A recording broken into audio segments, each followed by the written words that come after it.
Good morning students. Hope all of you enjoyed vacations. Now today onwards we are going to start revision for periodic exams. As all of you know, now your periodics are coming. So I hope all of you have prepared for periodic, and now I hope all of you should get good marks in periodic, because this time online study is going on.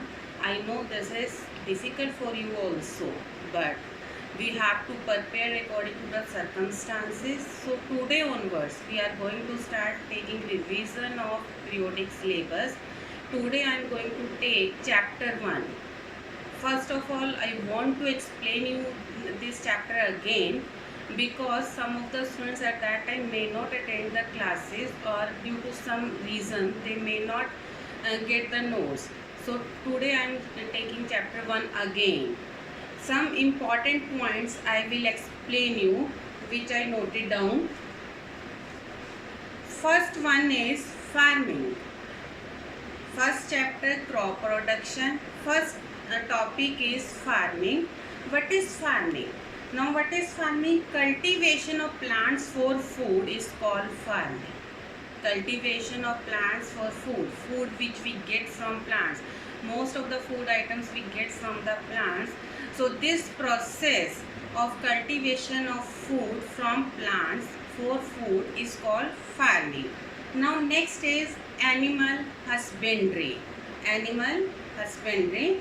Now rearing of animals to obtain milk, meat, egg is called animal husbandry. Do you got it? Means sometimes we get some food items from animals also. One of the most important part of our food item is milk, which we get from animals. So rearing of animals to get food items is called animal husbandry. Next is agriculture. Agriculture. Agriculture is somewhere similar to farming. It is the technology of food production from plants by sowing seed in the soil and obtaining, procuring and storing is called agriculture. Means all the steps which we have done for getting the food items for plants is called agriculture. Technology of food production from the plants by sowing seeds into the soil and then take care of the plants, and then after harvesting, then after storing of the plants is called agriculture. Now next is, after that, next is crops. Now what are the crops? Now we get after planting the plants, only one type of plants are cultivated. Only one type. Suppose wheat, suppose rice, suppose sugarcane. When only one type of plants are cultivated on a large scale, means on a large scale, is called crop. Is called crop. When we cultivated only one type of crop, only one type of crop according to the environment, according to the favorable conditions, on a large scale. On a large scale is called crop.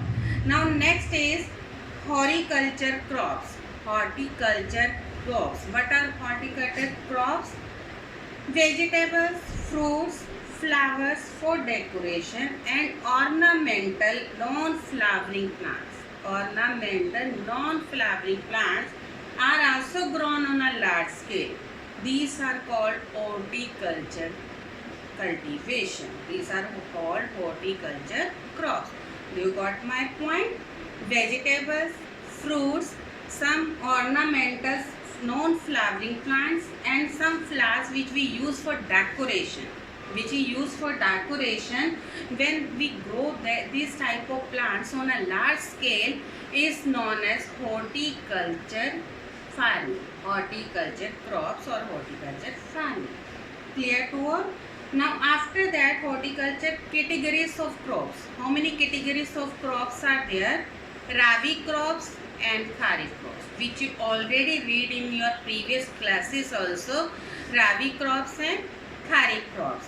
Rabi crops are sown in October and November, in between the time duration from October to November, and harvested in March and April. And it is harvested from March to April. Therefore, Rabi crops are called winter crops. In other words, we can call them winter crops. These include wheat, gram, peas, mustard, etc. Now, Kharif crops. Kharif crops are sown during rainy season, during monsoon season in June and July. Means now this is the time now in these days rainy season is going on. So in these months June and July, and harvested in September and October. Harvested from September to October. They include paddy, means rice, maize, jowar, bajra, groundnut, pulses, soybean, cotton, etc.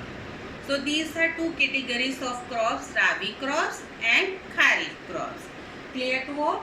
Now next is agriculture implements. Agriculture implements means if our profession is agriculture, so what implements we have to use? The tools using farming. The tools used during farming. During farming, whatever tools are used by the farmers is called agriculture implements. Is called agriculture implement. What steps it include? It includes so many steps. These are given on page number 7. I am summarized their steps. Preparation of soil, selection of sowing of seed, application of manure and fertilizers, irrigation, protection from weeds, protection of crops from pests and diseases, harvesting, threshing and winnowing. Last is storage of grains. Storage of grains. After that, now this first step is preparation of soil, which is a very important point because this is the starting first step of the agriculture. So we have to first prepare soil for the farming. For this, we have to soil preparation involves 3 steps. 3 steps: plowing, leveling and manuring. These steps, you may be familiar about these points: plowing, leveling and manuring, because these are easy points, but these are the important points for the preparation of soil. First is plowing. We can ask this also tilling. Plowing or tilling. Plowing is the process of loosening and turning over of soil. It is also known as tilling. Plowing is the process of loosening and turning over of soil. Loosening means it should be loose so that it can absorb water very easily, because otherwise it is dry and it is hard, then it will not absorb water according to the quantity which crops need. So loosening of soil is very much required for the preparation of soil. Now plowing can be done in many different ways by tractor. In older times, plows were made of stone, bone or iron. Nowadays, farmers use iron or wooden plow. Clear to all what is plowing? Now after that, plowing. Advantages of plowing. Advantages of plowing. Plowing loosens the soil, which is the most important point, so that we should get good quality of plants, good quality of crops. So loosening of soil, which can be done only by plowing. It improves circulation of air in the soil, which it provide more oxygen to the root cells. Which provide more oxygen to the root cell. It increases water retention capacity of soil, means absorption of water. Absorption of water. Loosened soil helps worm and microbes grows. We all know that some microbes are provide very good nutrient to the soil. So if the soil is loosened, then only these microbes or worms can add to the soil. Plowing uproot undesirable plants and weeds growing in the field. Plowing mixes manure and fertilizers with the soil. Clear to all? Plowing. Now next is leveling. What is leveling? Simple word. Leveling means same type of space, surface. Same type of surface means it should not be ups or downs. Simple way leveling. The field is level for sowing the seeds for irrigation and for breaking the big pieces of soil. So that big pieces of soil should turn to the smaller pieces, and it should be of the same quality of soil, and it should be of the same level. Leveling is essential. Why leveling is essential? Again, loss of moisture from plowed soil, loss of moisture from the plowed soil, water logging in the field, and thus helping uniform irrigation. Means all parts of the surface will get equal amount of water. Loss of upper layer of soil from being blown above by the wind. Whenever wind is blowing, upper part of the soil is always blown away, but if leveling is there, then its chances is very less. Now after that, manuring. What is manuring? Manure is added to the soil before tilling, means before plowing, to increase its fertility. Because manure gives very good nutrients to the plants, so that we should get good quality of crops, and that is why we use manure for the good production of the crops. Now seed quality is also one of the important factor for in terms of agriculture. Seed quality. Seeds should be of good quality. Should be of good quality, disease resistant, and free of infection. Those persons who are in the profession of farming, they are very much familiar about the good quality of seeds. They know which seeds are good for the crops, from which they will get good yield of the crops. The healthy seeds can be separated from damaged seed by putting them in plenty of water. Now after that, now you plow the seed soil, and after that leveling of the soil. Now you selected the seeds. Now proper sowing of seed should be, means proper seed should be sown, because each seed should get proper space to develop. Proper space. If we throw all the seeds at one time at one place only, then seeds will not get enough sunlight, enough water, enough space to grow. That is why sowing of seeds is also one of the important factor which is required for the good yield of crops. After that, transplantation. Transplantation, this is also one of the important term. Most of the crops are grown by sowing the seed directly in the soil. Most of the crops, it is grown by this process only, with the help of seeds directly in the soil. But in some crops like paddy, means rice, and many vegetables, chilies, tomatoes, etc., our seeds are sown in the nursery before transplanting them to the main field. Means we bring the plants of these crops from the nursery. First these plants are grown in the nursery, then after that we put it into the soil. It means in our farming place. Next after that is need for manuring. Now why manures are needed? Why manures are needed? Plant absorbs mineral nutrients from the soil. Now manure and fertilizers are added to the soil to give nutrients to the soil, so that all the nutrients, for example, we can take our example also. We daily take food items, but some items are necessary for our proper growth, for our proper maintenance of body. For example, milk, fruits, vegetables, especially green vegetables are always advised to all of you to take, because they give nutrients to our body. Same way manure and fertilizers also add nutrients to the soil. They also perform the same task which these food items do in our body. Now after that, types of manure. There are three types of manure. First is farmyard manure. Short form is FYM. FYM. FYM is prepared from cattle dung, urine, straw, leaves, etc. Means this is natural manure actually. This is the natural manure. This is man-made natural manure actually, and they are allowed to be decomposed by soil, bacteria and fungi. Now next is green manure. Green manure is formed by plowing green plants and burying them under the soil. Green plants buried under the soil, it turns into green manure. Next is compost manure.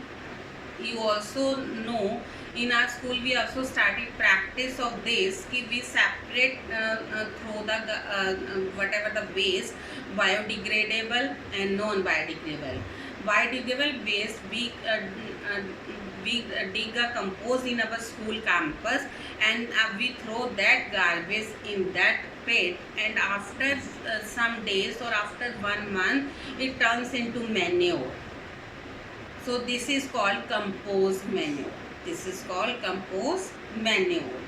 This is the manuring and the types of manuring. There are 3 types of manures. Now after that fertilizers. Manures. After that fertilizers. Fertilizers are chemical compounds.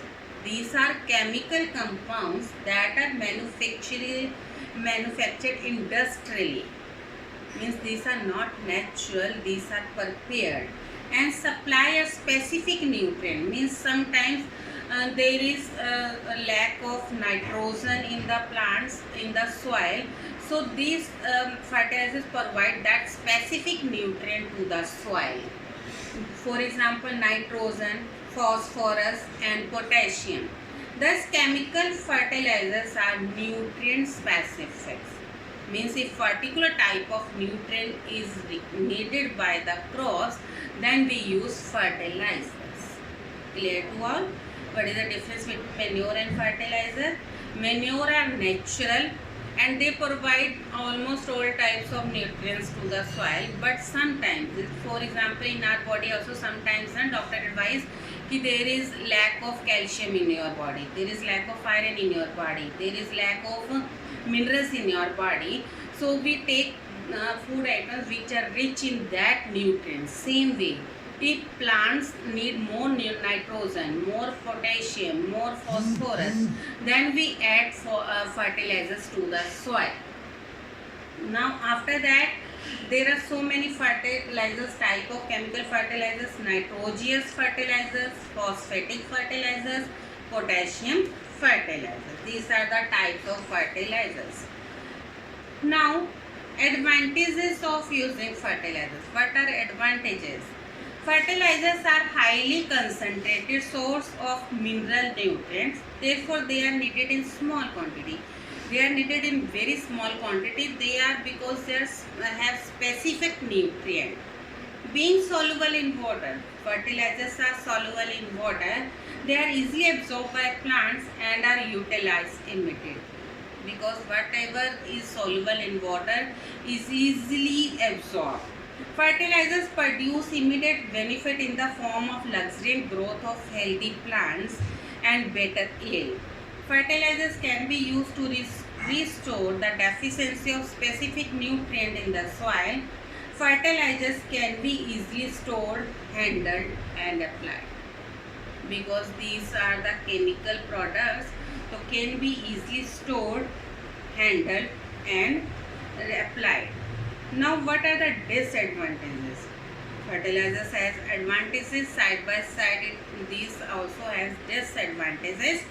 Regular use of fertilizers damage the soil by suppressing the activities of nitrogen fixing bacteria. Means fertilizers should not be used regular. Sometimes for short period of time these can be used, but not in the regular. For same way, we suppose doctor advise us to take some medicine which are rich in calcium, iron or minerals, but they doctor always advise for some time, not regular.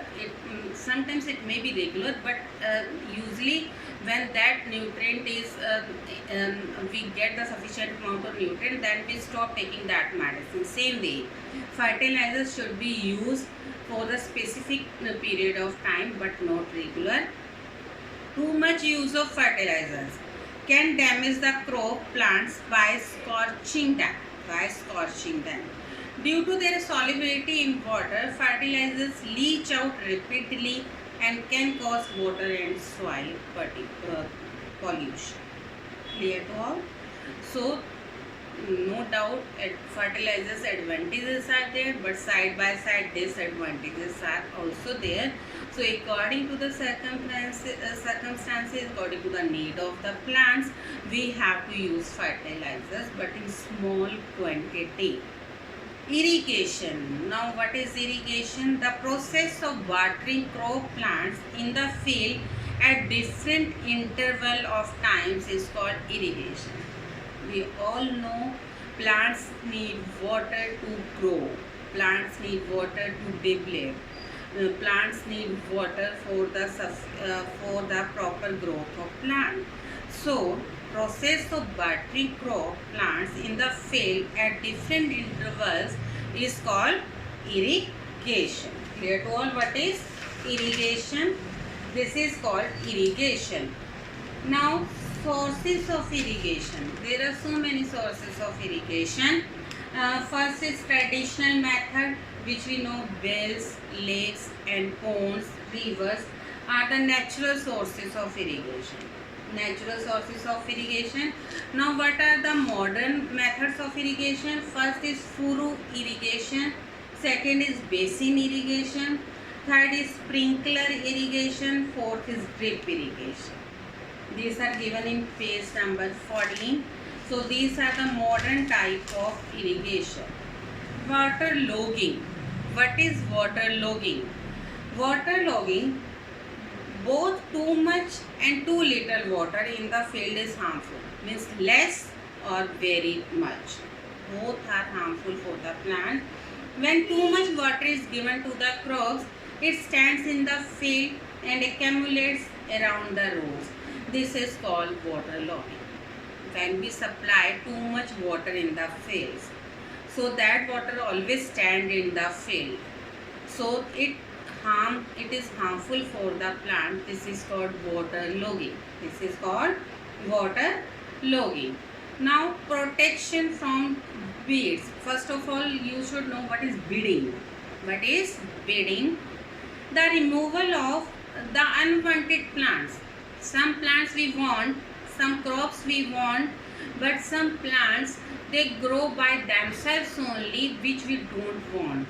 The unwanted plants that grow naturally along with crop plants are called weeds.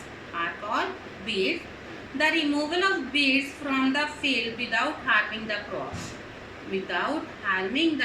Is called weeding. Now, necessity of weeding. Why it is necessary? To remove the weeding? Weeds may produce toxic substances that interfere with the growth of crop plants and thus affect the harvest. Weeds may be poisonous. Some plants may be poisonous to humans and domestic animals.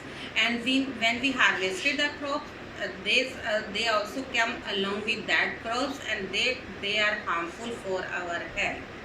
Weeds attract pests and spread them to the crop plants. They spread very fast. Weeds always spread very fast, so it is required to remove that well on time. Now after that, what is the pest and insecticides? Pest and insecticides. The crops in the field are to be protected from stray animals, birds, pests, insects and disease causing microbes. We are responsible for the protection of crops.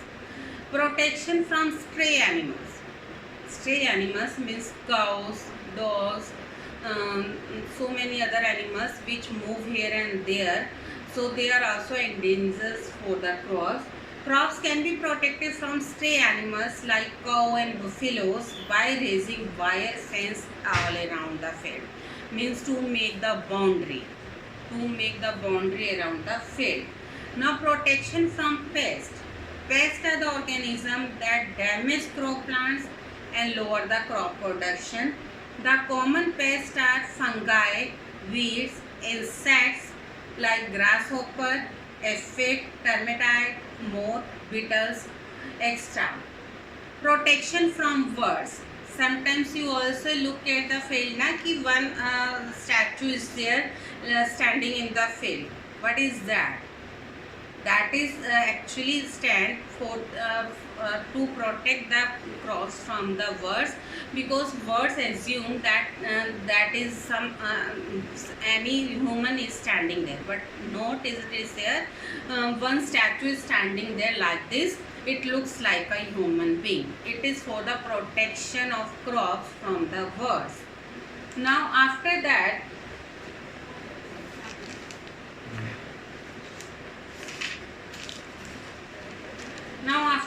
harvesting. Now we have done all the main steps.